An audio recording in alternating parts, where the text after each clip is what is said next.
You ask Tiger to solve. This deals with linear equations with one unknown.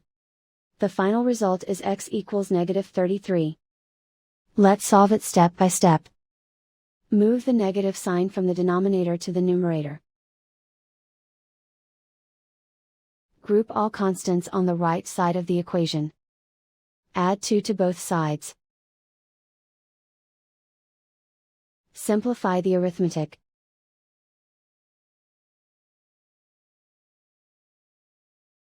Isolate the x. Multiply both sides by 3. Group like terms. Multiply the coefficients. Simplify the arithmetic.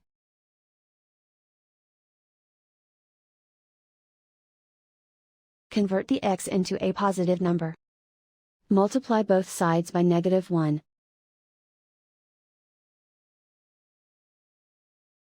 Remove the ones. Simplify the arithmetic. And so the final result is x equals -33.